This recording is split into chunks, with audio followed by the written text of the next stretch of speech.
نحمده ونستعينه ونستغفره ونؤمن به ونتوكل عليه ونعوذ بالله من شرور أنفسنا ومن سيئات أعمالنا من يهده الله فلا مضل له ومن يضلل فلا هادي له وأشهد أن لا إله إلا الله وحده لا شريك له وأشهد أن محمدا عبده ورسوله فأعوذ بالله السميع العليم من الشيطان الرجيم من همزه ونفخه ونفسه بسم الله الرحمن الرحيم يا أيها الذين آمنوا اتقوا الله حق تقاته ولا تموتن إلا وأنتم مسلمون يا أيها الناس اتقوا ربكم الذي خلقكم من نفس واحدة وخلق منها زوجها وبث منهما رجالا كثيرا ونساء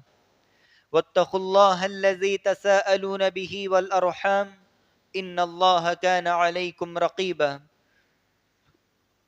يا أيها الذين آمنوا اتقوا الله وقولوا قولا سديدا يصلح لكم أعمالكم ويغفر لكم ذنوبكم ومن يطع الله ورسوله فقد فاز فوزا عظيما أما بعد فإن خير الحديث كتاب الله وخير الهدي هدي محمد صلى الله عليه وسلم وشر الأمور محدثاتها وكل محدثة بدعة وكل بدعة ضلالة وكل ضلالة في النار فأعوذ بالله من الشيطان الرجيم قال الله تبارك وتعالى في القرآن المجيد يا أيها الذين آمنوا ادخلوا في السلم كافة وفي موضع آخر إن الله اشترى من المؤمنين أنفسهم وأموالهم بأن لهم الجنة وقال النبي صلى الله عليه وسلم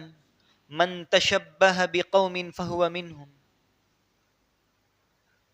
وفي موضع آخر يقول النبي صلى الله عليه وسلم كلكم راع وكلكم مسؤول عن رعيته எல்லா புகழும் எல்லாம் வல்ல இறைவன் அல்லாஹ்விற்கே உரியது. சாந்தியும் சமாதானமும் அல்லாஹ்வின் கடைசி தூதரான முஹம்மது ரசூல் ஸல்லல்லாஹு அலைஹி வஸல்லம் அவர்கள் மீதும் அவர்களை பின்பற்றிய சத்தியமிக்க சஹாபாக்கள் மீதும் தபஈன்கள் மீதும் தபோ தபஈன்கள் மீதும் என் மீதும் உங்கள் மீதும் அல்லாஹ்வுடைய சாந்தியும் சமாதானமும் உண்டாகட்டுமாக. ஆமீன். அல்லாஹ்வுடைய நல்லடியார்களே, குத்பை ஹாஜாக்கு பிறகு உங்களுக்கு முன்னால் குர்ஆனுடைய 2 வசனங்களும் 2 ஹதீசுக்களும் ஓதப்பட்டது. இந்த குர்ஆனும் இந்த ஹதீசுக்களும் நம் அனைவருக்கும் ஒரு மிகச்சிறந்த வாழ்க்கையின் பக்கம் நம் அனைவரையும் அழைக்கின்றது. ஏனென்றால் இஸ்லாமிய மார்க்கம் என்பது ஒரு மனிதன் இந்த உலகத்தில் எப்படி வாழ வேண்டும், அவனுடைய வாழ்க்கை முறை எத்தகையதாக இருக்க வேண்டும் என்று நம் அனைவருக்கும் எடுத்துரைக்கிறது. இதனால் தான் நாம் பல இடங்களில் ஒரு விஷயத்தை தெரிந்திருப்போம், பார்த்திருப்போம். எல்லா மதங்களையும் இஸ்லாமிய மார்க்கத்தை தவிர இந்த உலகத்தில் இருக்கக்கூடிய எல்லா மதங்களையும் மதம் என்று தான் கூறுவார்கள். ஆனால் இஸ்லாத்தை மட்டும் மார்க்கம் என்று கூறுவார்கள். ஏனென்றால் மதங்கள் மனிதர்களுக்கு வாழ்க்கை முறையை கற்றுக் கொடுப்பது கிடையாது. மார்க்கம் மட்டும்தான் மனிதர்களுக்கு இந்த உலகத்தில் எப்படி வாழ வேண்டும் என்ற அந்த வாழ்க்கை முறையை கற்றுத்தருகிறது. அல்லாஹ்வுடைய நல்லடியார்களே, அல்லாஹ்வுடைய தூதர் ஸல்லல்லாஹு அலைஹி வஸல்லம் அவர்களை பற்றி ஆயிஷா ரலியல்லாஹு அன்ஹா அவர்கள் அறிவிக்கிறார்கள், கான குலுகுஹு அல் குர்ஆன். அல்லாஹ்வுடைய தூதர் ஸல்லல்லாஹு அலைஹி வஸல்லம் அவர்களுடைய வாழ்க்கை எப்படி இருந்தது என்று ஆயிஷா இடத்திலே கேள்வி கேட்கப்பட்டது. அந்த நேரத்திலே ஆயிஷா பதிலளித்தார்கள் ரலியல்லாஹு அன்ஹா, அல்லாஹ்வுடைய தூதர் நடமாடும் குர்ஆன் என்று கூறினார்கள். அல்லாஹ்வுடைய நல்லடியார்களே, இந்த ஒரு ஹதீஸில் இருந்து உலமாக்கள் ஒரு விஷயத்தை நம் அனைவருக்கும் உணர்த்துகிறார்கள். இந்த குர்ஆனின் மேல் யார் செயல்படுகிறார்களோ அவர்கள் ஒரு மனிதனாக இந்த உலகத்திலே வாழ முடியும், ஒரு மிகச்சிறந்த மனிதனாக வாழ முடியும். ஏனென்றால் 40 ஆண்டுகளுக்கு முன்னால் அல்லாஹுடைய தூதரை சில பேருக்கு மட்டும்தான் தெரிந்திருந்தது. அல்லாஹுடைய தூதர் அமீன், சாதிக் என்ற இந்த பெயர்கள் வெறும் மக்காவில் மட்டும்தான் அல்லாஹுடைய தூதருக்கு வைக்கப்பட்டது. ஆனால் எந்த நேரத்தில் அல்லாஹுடைய தூதரின் மேல் குர்ஆன் இறங்கியதோ, அல்லாஹ்வுடைய தூதர் ஸல்லல்லாஹு அலைஹி வஸல்லம் எந்த நேரத்தில் இருந்து குர்ஆனின் மேல் செயல்பட்டார்களோ அந்த நேரத்தில் இருந்து இந்த மறுமை நாள் வரும் வரை அல்லாஹுடைய தூதரை இந்த உலகம் ஒரு மிகச்சிறந்த மனிதராகத்தான் கருதி கொண்டிருக்கிறது. இதை வெறும் இஸ்லாமியர்கள் மட்டும் கிடையாது, இந்த உலகத்தில் இருக்கக்கூடிய எல்லா விதமான மக்களும் அந்த தூதரை ஒரு சிறந்த மனிதராக கருதுகிறார்கள். அந்த தூதர் வாழ்க்கையை நடத்திய அந்த வாழ்க்கை முறையை சிறந்த முறையாக மக்கள் கருதுகிறார்கள். இதில் எந்த விதத்திலும் உங்களுக்கு மாற்று கருத்தை கிடையாது. அல்லாஹுடைய தூதரை சிறந்த மனிதராக என்று ஒரு இந்து சகோதரர் கூட தன்னுடைய நாவினால் ஒப்புக்கொள்கிறார். அவர்கள் கிறிஸ்தவராக இருந்தாலும் சரி, எந்த ஒரு மதத்தை பின்பற்றக்கூடியவர்களாக இருந்தாலும் சரி, அவர்களுடைய உள்ளத்தில் முஹம்மது ரசூலுடைய கண்ணியம் அல்லாஹ்வின் புறத்தில் இருந்து அவர்களுடைய உள்ளத்தில் முஹம்மது ரசூலுடைய கண்ணியம் போடப்பட்டு விட்டது. இதை யாராலும் மாற்றவே முடியாது. இஸ்லாமியர்களுடைய உள்ளத்தில் மட்டும் கிடையாது, இந்த உலகத்தில் எந்த மனிதன் ஒரு நல்ல வாழ்க்கையை வாழ வேண்டும் என்று நினைக்கிறானோ அவர்களுடைய உள்ளத்திலும் முஹம்மது ரசூலுடைய நேசம் உள்ளது. அல்லாஹ்வுடைய நல்லடியார்களே, இதை பற்றித்தான் குர்ஆன் நம் அனைவருக்கும் ஒரு சிறிய வசனத்தில் அல்லாஹ் நம் அனைவருக்கும் ஒரு செய்தியை கொடுக்கிறான். யா அய்யுஹல்லதீன ஆமனு துகுலூ ஃபிஸ்ஸில்மி காஃபா. நம்பிக்கை கொண்டவர்களே, அடிபணிவதில், அல்லாஹ்வை அடிபணிவதில் நீங்கள் முழுமையாக உங்களை அதில் செலுத்தி விடுங்கள். இஸ்லாமிய மார்க்கத்தில் முழுவதுமாக நீங்கள் நுழைந்து விடுங்கள்.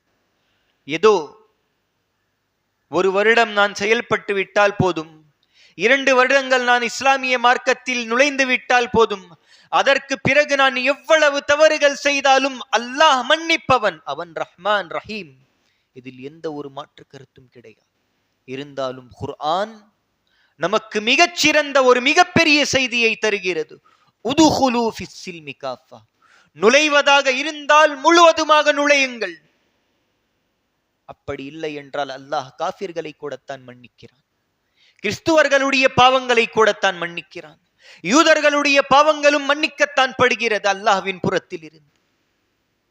அல்லாஹ்வுடைய நல்லடியார்களே, ஒரு முஸ்லிமாக வாழ வேண்டும் என்றால் அவன் முழுவதுமாக தன்னை இஸ்லாமிய மார்க்கத்தில் நுழைத்துக் கொள்ள வேண்டும்.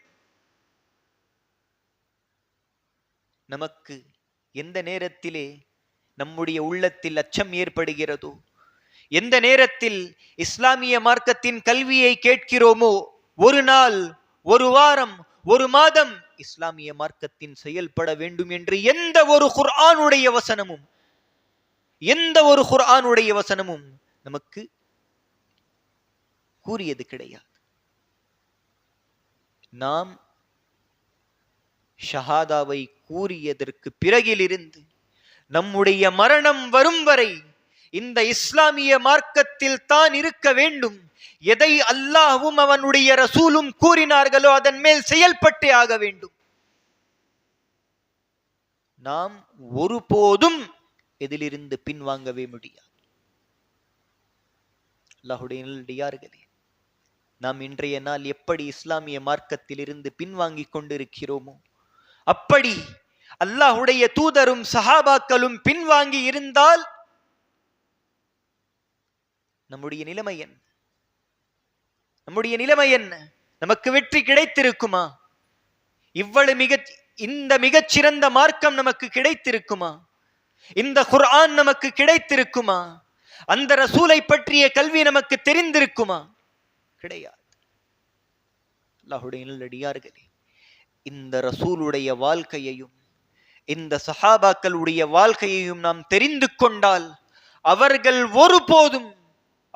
ஒருபோதும் இஸ்லாமிய மார்க்கத்தை விட்டு கொடுத்ததே கிடையாது. பிலால் நினைத்திருந்தால் தன்னுடைய நெஞ்சில் பாறையை சுமப்பதற்கு முன்னால் இஸ்லாமிய மார்க்கத்தை விட்டுக் கொடுத்திருக்கலாம். விட்டுக் கொடுக்கவில்லை. அஹத் அஹத் என்ற அந்த ஒரே ஓரிரை கொள்கை அவருடைய நாவில் இருந்து வந்து கொண்டேதான் இருந்தது. சுமையா ரலியல்லாஹு அன்ஹா அவர்கள் நினைத்திருந்தால் ஷஹீதாவதற்கு முன்னால் இஸ்லாமிய மார்க்கத்தில் இருந்து பின்வாங்கி இருக்கலாம். பின்வாங்கவில்லை. யாசிர் நினைத்திருந்தால் இஸ்லாமிய மார்க்கத்தில் இருந்து பின்வாங்கி இருந்திருக்கலாம். பின்வாங்கவில்லை. அம்மார் நினைத்திருந்தால் தன்னுடைய தாயையும் தந்தையையும் இழப்பதற்கு முன்னாலே இஸ்லாமிய மார்க்கத்தில் இருந்து பின்வாங்கி இருக்கலாம். பின்வாங்கவில்லை. அவர்களுடைய முன்னேற்றம் ஒவ்வொரு நாளும் கூடிக்கொண்டே இருந்தது. அவர்கள் ஒவ்வொரு நாளும் ரப்பை நெருங்கிக் கொண்டே இருந்தார்கள். நம்மை போல் கிடையாது. நாம் ஒவ்வொரு நாளும் ரப்பை நெருங்காமல் பின்னோக்கித்தான் சென்று கொண்டிருக்கிறோம். நம்முடைய வாழ்க்கையில் நாம் முன்னேறுகிறோமா? நாம் நம்முடைய ரப்பை நெருங்கிக் கொண்டிருக்கிறோமா? அது நானாக இருக்கட்டும், நீங்களாக இருக்கட்டும். நமக்கு குர்ஆன் ஒரே ஒரு செய்தியைத்தான் தருகிறது. இதன் மேல் செயல்பட்டால் வெற்றி, செயல்படவில்லை என்றால் தோல்வி. குர்ஆன் இடத்திலே கருத்துக்களில் எந்த ஒரு மாற்றமும் கிடையாது. கூறியதைத்தான் கூறிக்கொண்டிருக்கிறது. எந்த வசனங்கள் அல்லாஹ்வுடைய தூதருடைய காதுகளில் இருந்து கேட்கப்பட்டதோ அதே வசனங்களை இந்த உம்மா கேட்டுக்கொண்டிருக்கிறது. அந்த குர்ஆனுடைய வசனங்களிலும் மாற்று கருத்து கிடையாது. அந்த முஹம்மது ரசூலுடைய வாழ்க்கையிலும் எந்த ஒரு மாற்று கருத்தும் கிடையாது. ஆனால் ஏன் நம்முடைய வாழ்க்கையில் மட்டும் நாம் ஏன் குர்ஆனை சுலபமாக எடுத்துக்கொள்கிறோம்? திருமறை கூறுகிறதே, இந்த குர்ஆனை நாம் ஒரு மலையின் மீது இறக்கியிருந்தால், ஒரு மலையின் மேல் இறக்கியிருந்தால் இந்த குர்ஆனுடைய இந்த கண்ணியத்தையும் இந்த மரியாதையும் அந்த மலை தாங்கி இருக்காது. ஆனால் ஒரு மனிதன் தாங்கினார் என்றால், ஒரு உள்ளம் தாங்கியது என்றால், ஒரு உடல் தாங்கியது என்றால், அந்த உடலும் சரி அந்த உள்ளமும் சரி இந்த இஸ்லாத்திற்காக எவ்வளவு பாடுபடுவதற்காக முயற்சித்திருக்கும். அல்லாஹ்வுடைய தூதருடைய வாழ்க்கையில் எந்த ஒரு நாளும் கஷ்டத்தை பார்க்காம அல்லாஹ்வுடைய தூதர் வாழ்ந்தது கிடையாது.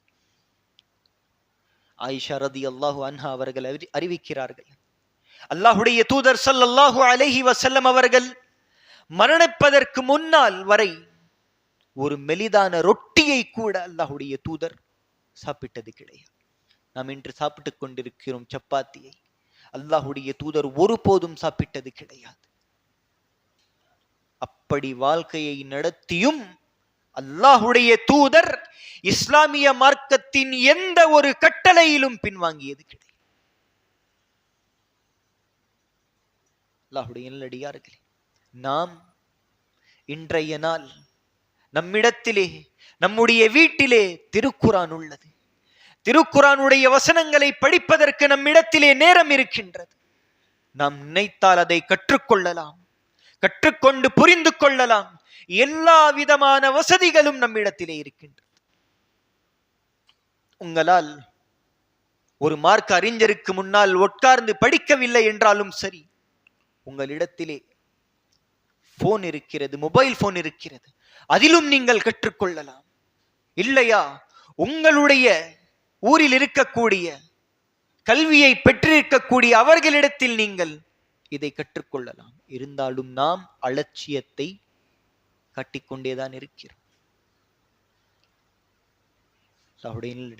தெரிந்து கொள்ளுங்கள், யார் இஸ்லாமிய மார்க்கத்திற்கு முக்கியத்துவத்தை தரவில்லையோ, யார் அவனுடைய வாழ்க்கையில் அல்லாஹ்விற்கு முக்கியத்துவத்தை தரவில்லையோ, யார் அவனுடைய வாழ்க்கையில் ரசூலிற்கு முக்கியத்துவத்தை தரவில்லையோ, குர்ஆனுடைய வசனம், நீங்கள் எந்தெந்த விஷயத்திற்காக முக்கியத்துவத்தை தருகிறீர்களோ அந்த அத்துணை விஷயங்களையும் குர்ஆன் பெயரிட்டு கூறுகிறது.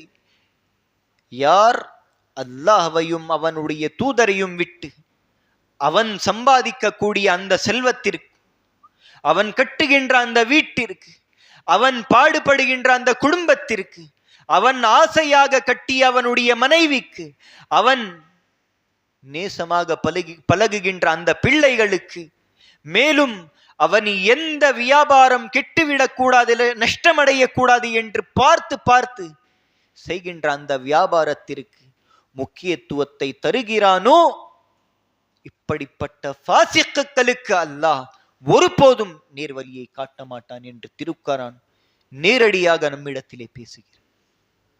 அல்லாஹ்வுடைய நல்லடியார்களே, நம்முடைய வாழ்க்கையில் நாம் யாருக்கு முக்கியத்துவத்தை தருகிறோம்?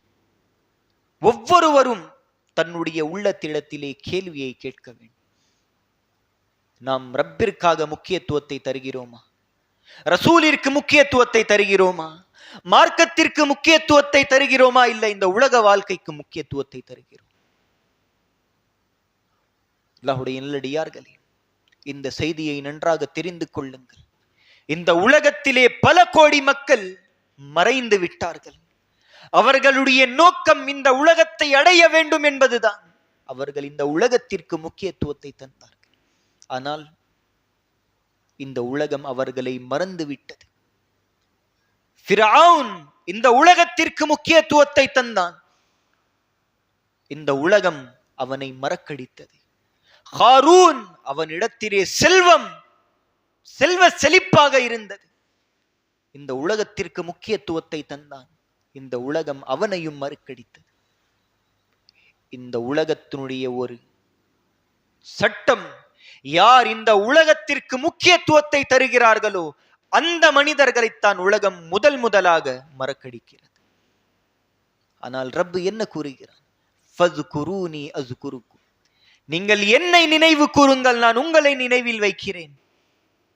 வஷ்குரூலி வலா தக்ஃபுரூன், எனக்கு நன்றியை செலுத்துங்கள், என்னிடத்திலே புகாரை, எனக்கு நிகரான காரியங்களை செய்யாதீர்கள் என்று ரப் நம்மிடத்திலே கூறுகிறார்.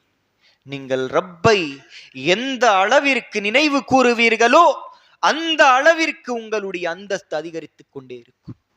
நீங்கள் ஒவ்வொரு நாளும் உம்முடைய ரப்பை நெருங்கிக் கொண்டேதான் இருப்பீர்கள். இதைத்தான் அல்லாஹ் சஹாபாக்களை பற்றி மிக சிறந்த முறையில் கூறினான்.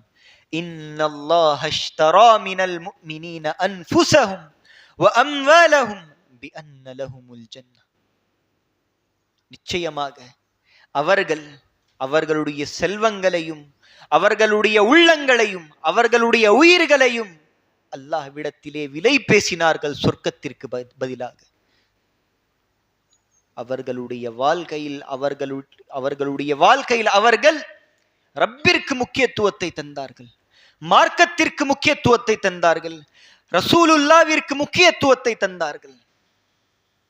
குர்ஆனுடைய வசனம் நாளை மறுமையில் பிறக்கக்கூடிய கடைசி மனிதன் வரை இந்த வசனங்களை படித்தால் அவனுடைய உள்ளத்தில் சஹாபாக்களுடைய அந்தஸ்து, மரியாதை, கண்ணியம் அதிகரித்துக் கொண்டேதான் இருக்கும். யார் ரப்பிற்காக வாழ்கிறார்களோ ரப் அவர்களை ஒருபோதும் மறக்க மாட்டான். அவர்களுடைய கண்ணியமாக இருக்கட்டும், அவர்களுடைய மரியாதையாக இருக்கட்டும், அவர்களுடைய அந்தஸ்தாக இருக்கட்டும், இந்த உலகத்திலும் உயர்ந்ததாகவே இருக்கும், நாளை மறுமையிலும் உயர்ந்ததாகவே இருக்கும்.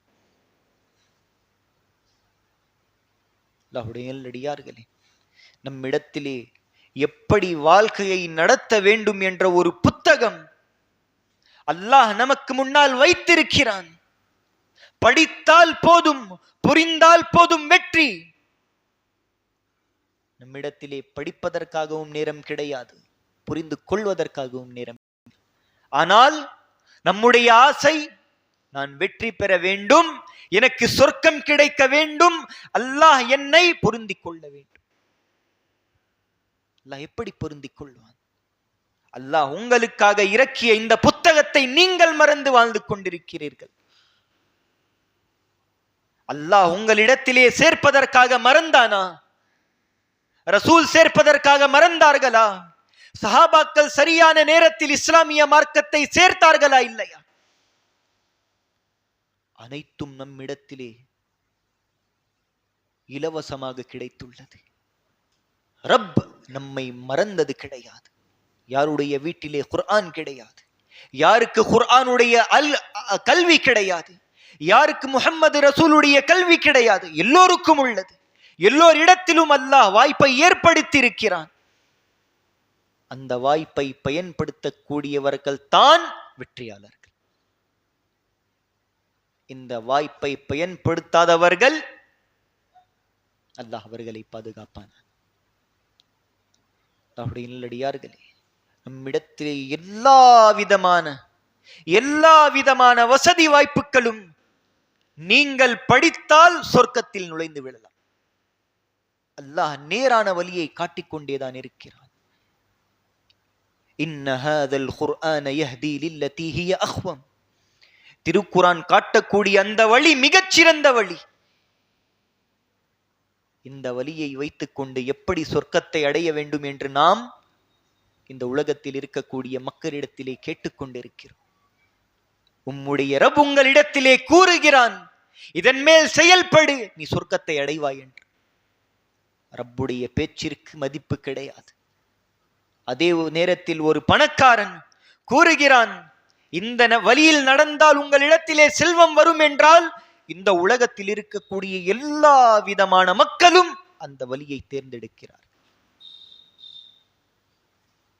அடியார்களே, இதே நிலையில் நம்முடைய வாழ்க்கை தொடர்ந்தால், நமக்கு இதே நிலையில் மரணம் ஏற்பட்டால், அல்லாஹ் இதே நிலையில் தான் நம்மை எழுப்புவான். அல்லாஹ்விடத்திலே என்ன பதிலை வைத்திருக்கிறீர்கள்? அல் குர்ஆனு ஹுஜ்ஜத்துல் லக வ அலைக என்று அல்லாஹ்வுடைய தூதர் கூறினார்கள். உங்களுடைய வீட்டில் இருக்கக்கூடிய குர்ஆன் உங்களுக்கு நிகரானதாக கூட மாறும், உங்களுக்கு பயன் தரக்கூடியதாக கூட மாறும். நீங்கள் உங்களுடைய வீட்டில் சொர்க்கத்தையும் வைத்திருக்கிறீர்கள், நரகத்தையும் வைத்திருக்கிறீர்கள். இந்த குர்ஆன் முடிவு செய்யும், நீங்கள் நரகத்தில் செல்வீர்களா அல்லது சொர்க்கத்தில் செல்வீர்களா. நாளை மறுமையில் இந்த குர்ஆன் அல்லாஹ்விடத்திலே பேசும், அல்லாஹ்விடத்திலே வாதாடும். நீங்கள் இந்த குர்ஆனிற்கு உங்களுடைய வீடுகளிலும் உங்களுடைய வாழ்க்கையிலும் உங்களுடைய உள்ளங்களிலும் எந்த அந்தஸ்தை கொடுத்தீர்களோ அதே அந்தஸ்தை தான் நாளை மறுமையில் குர்ஆன் உங்களுக்கு உங்களுடைய ரப்பிற்கு முன்னால் கொடுக்கும். நாம் நம்முடைய வீட்டில் சொர்க்கத்தையும் நரகத்தையும் வைத்திருக்கிறோம். செயல்பட்டால் சொர்க்கம், செயல்படவில்லை என்றால் நரகம். அல்லாஹ்வுடைய தூதர் ஸல்லல்லாஹு அலைஹி வஸல்லம் அவர்கள் கூறினார்கள், நம்முடைய நிலைமையை பற்றி. நாம் இவ்வளவு அழகான மார்க்கத்தை வைத்திருக்கிறோம், இவ்வளவு அழகான ஒரு சிறந்த புத்தகம் நம்மிடத்திலே இருக்கிறது, மிகச் சிறந்த மனிதருடைய வாழ்க்கை வரலாறு நமக்கு முன்னால் இருக்கிறது. இது போதாது, மேலும் சஹாபாக்களுடைய வாழ்க்கை, அவர்கள் எப்படி வாழ்ந்தார்கள்? அவர்கள் நம்மை போல் மனிதர்கள் தான். அவர்களும் கஷ்டத்தை பார்த்தவர்கள், அவர்களும் செல்வத்தை பார்த்தவர்கள், அவர்களும் அழகான பெண்மணிகளை பார்த்தவர்கள், அவர்களும் மிகப்பெரிய மாளிகையை பார்த்தவர்கள். அவர்கள் நினைத்திருந்தால் இந்த வழிகளில் சென்றிருக்கலாம். பெண்களுக்கு பின்னாலும், மாளிகைக்கு பின்னாலும், செல்வத்திற்கு பின்னாலும் அவர்கள் சென்றிருக்கலாம். கிடையாது, அவர்கள் செல்லவில்லை. அதனால் தான் அவர்கள் ரிஸ்வானுல்லாஹி அலைஹிம் அஜ்மஈன், அல்லாஹ் அவரை இந்த ஒரே ஒரு காரணத்திற்காக பொருந்திக் கொண்டார். ஆனால் நாம், நம்முடைய நிலைமை என்ன? இந்த உலகத்தில் எந்த மதத்தை சேர்ந்தவர்கள் மிகப்பெரிய பணக்காரர்களாக இருக்கிறார்களோ, அவர்கள் எப்படி ஆடையை அணிகிறார்களோ, அவர்கள் எப்படி நடக்கிறார்களோ, அவர்களுடைய வாழ்க்கை முறை எப்படி இருக்கிறதோ, அதைத்தான் நாம் இன்று பார்த்து நம்முடைய வாழ்க்கையில் செயல்படுத்தி கொண்டிருக்கிறோம். எந்த சமூகத்தை பற்றி அல்லாஹ் நமக்கு, நீங்கள் அல்லாஹ்விற்கு முன்னால் நின்று தொழக்கூடிய ஒவ்வொரு ரக்காத்திலும் இந்த சமூகத்தில் இருந்து அல்லாஹ்விடத்திலே பாதுகாப்பை தேட வேண்டும் என்ற கட்டளை இறங்கியதோ அந்த சமூகத்தை நாம் இன்று பின்பற்றிக் கொண்டிருக்கிறோம். கய்ரில் மக்தூபி அலைஹிம் வலத்தாலின். யூதர்கள், கிறிஸ்தவர்கள், அவர்களுடைய வாழ்க்கை நமக்கு மிக பெரிதாக இருக்கின்றது. அவர்கள் எப்படி வாழ்கிறார்களோ அதுதான் ஃபேஷன், வெஸ்டர்ன் கல்ச்சர் என்று எவ்வளவு பெயர்களை நம்மால் கொடுக்க முடியுமோ அத்துணை பெயர்களை கொடுத்து நாம் அவர்களைப் போல் வாழ்ந்து கொண்டிருக்கிறோம். நம் முஸ்லிமாக கிடையாது. முஸ்லிம் என்ற பெயரை வைத்துக் கொண்டு யூதர்களாகவும் கிறிஸ்தவர்களாகவும் வாழ்ந்து கொண்டிருக்கிறோம். மன் தஷப்பஹ பிகௌமின் ஃபஹுவ மின்ஹும். யார் மற்ற மத கலாச்சாரங்களை பின்பற்றுகிறார்களோ அவர்கள் அந்த மதத்தை சார்ந்தவர்கள் என்று அல்லாஹ்வுடைய தூதர் கூறினார். இன்று நம்முடைய நிலைமை என்ன? நான் யாரை பின்பற்றுகிறேன்? நான் எந்த மார்க்கத்தை பின்பற்றிக் கொண்டிருக்கிறேன்? எந்த மனிதரை பின்பற்றிக் கொண்டிருக்கிறேன் என்று நாம் தான் பார்க்க வேண்டும். அல்லாஹ் நமக்கு அறிவை கொடுத்திருக்கிறான், மிகச்சிறந்த அருட்கொடை. இதை வைத்துக் கொண்டு நாம் நேரான வழி எது, தவறான வழி எது என்று மிகவும் சுலபமாக தேர்ந்தெடுக்க முடியும். இருந்தாலும் நாம் அவர்களை ஏன் பின்பற்ற வேண்டும்? ரசூலுல்லாவை இழிவுபடுத்த நினைத்தவர்கள் அவர்கள். நபிமார்களை இரண்டாக பிளந்தவர்கள், நபிமார்களை கேலி செய்தவர்கள். இந்த சமூகத்தை நாம் இன்று பின்பற்றிக் கொண்டிருக்கிறோம். அல்லாஹ்வுடைய நல்லடியார்களே, ஒரு விஷயத்தை நன்றாக தெரிந்து கொள்ளுங்கள். இன்று நாம் இந்த சமூகத்தை பின்பற்றுகிறோம் என்றால் நீங்கள் உங்களுடைய பிள்ளைகளை நரக நெருப்பில் வீசிக்கொண்டிருக்கிறீர்கள். அல்லாஹ்வுடைய தூதர் கூறினார்கள், குல்லுக்கும் ராயின் வ குல்லுக்கும் மஸ்ஊலுன் அன் ரஇயதி. உங்களிலே ஒவ்வொருத்தரும் பொறுப்பாளி. இந்த பொறுப்பை பற்றி நாளை மறுமையிலே உங்களிடத்திலே கேள்வி நடத்தப்படும். அல்லாஹ் உங்களிடத்திலே கேள்வியை கேட்பான் உங்களுடைய பொறுப்பை பற்றி. நீங்கள் உங்களுக்கு பொறுப்பாளி, உங்களுடைய தாய் தந்தைக்கு பொறுப்பாளி, உங்களுடைய மனைவிக்கு நீங்கள் தான் பொறுப்பாளி, உங்களுடைய பிள்ளைகளுக்கு நீங்கள் தான் பொறுப்பாளி. நீங்கள் அணிகின்ற அந்த ஆடைகள் உங்களுடைய பிள்ளைகளும் அதை பார்த்து கொண்டேதான் இருக்கிறது. நீங்கள் எப்படி வாழ்ந்து கொண்டிருக்கிறீர்கள் என்று உங்களுடைய பிள்ளைகள் உங்களை பார்த்து கொண்டிருக்கிறார்கள். நீங்கள் மரணித்த பிறகும் அவர்கள் அதையே தான் பின்பற்றுவார்கள்.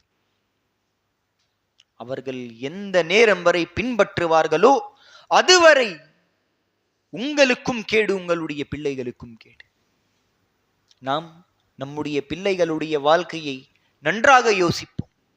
நான் நல்லா இல்லை என்றாலும் என்னுடைய பிள்ளை நல்ல முறையில் வாழ வேண்டும். யோசித்து பாருங்கள். நாமும் சரியான வழியில் கிடையாது, நாமும் நேரான வழியை அடையவில்லை, நம்முடைய பிள்ளைகளும் அடைய மாட்டார்கள். நம்முடைய பிள்ளைகளிடத்தில் தீனுடைய அடிப்படையே கிடையாது.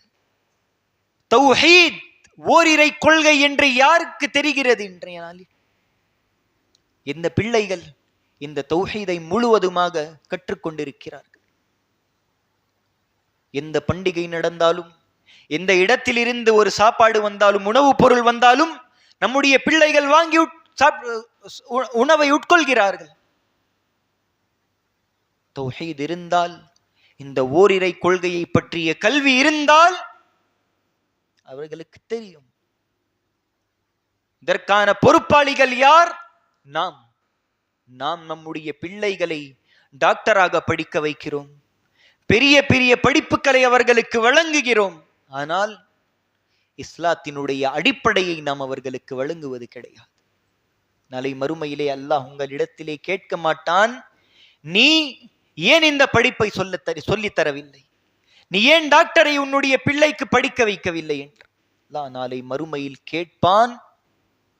ஃபஅலம் அன்னஹு லா இலாஹ இல்லல்லாஹ். நீ கற்றுக் கொடுத்தாயா லா இலாஹ இல்லல்லாஹ்விற்கான அர்த்தத்தை? அல்லாஹ்வை தவிர வணங்கத்தக்க கூடிய இறைவன் வேறு யாரும் இல்லை என்று அவனுக்கு கற்றுக் கொடுத்தாயா என்ற இந்த கேள்விதான் உங்களிடத்திலே நடத்தப்படும்.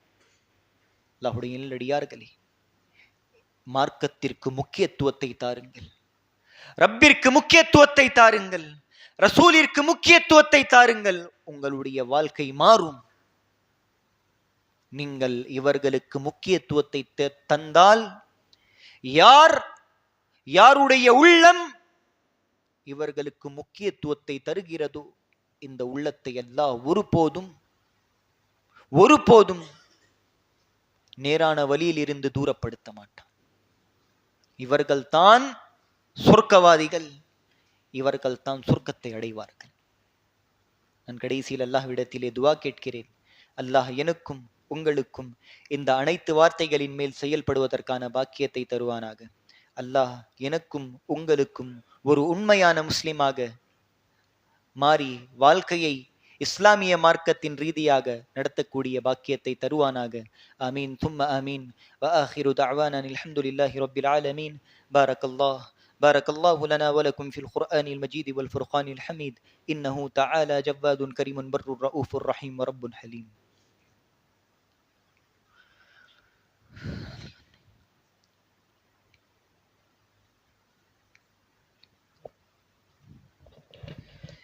إن الحمد لله نحمده ونستعينه ونستغفره ونؤمن به ونتوكل عليه ونعوذ بالله من شرور أنفسنا ومن سيئات أعمالنا. من يهده الله فلا مضل له ومن يضلل فلا هادي له. وأشهد أن لا إله إلا الله وحده لا شريك له وأشهد أن محمدا عبده ورسوله. فأعوذ بالله من الشيطان الرجيم. إن الله وملائكته يصلون على النبي يا أيها الذين آمنوا صلوا عليه وسلموا تسليما.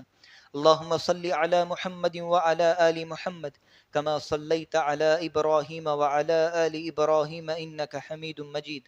عباد الله رحمني ورحمكم الله. إن الله يأمر بالعدل والإحسان وإيتاء ذي القربى وينهى عن الفحشاء والمنكر والبغي يعظكم لعلكم تذكرون. اذكروا الله يذكركم وادعوه يستجب لكم ولذكر الله أعلى وأولى وأتم وأجل أكبر والله يعلم بما تصنعون.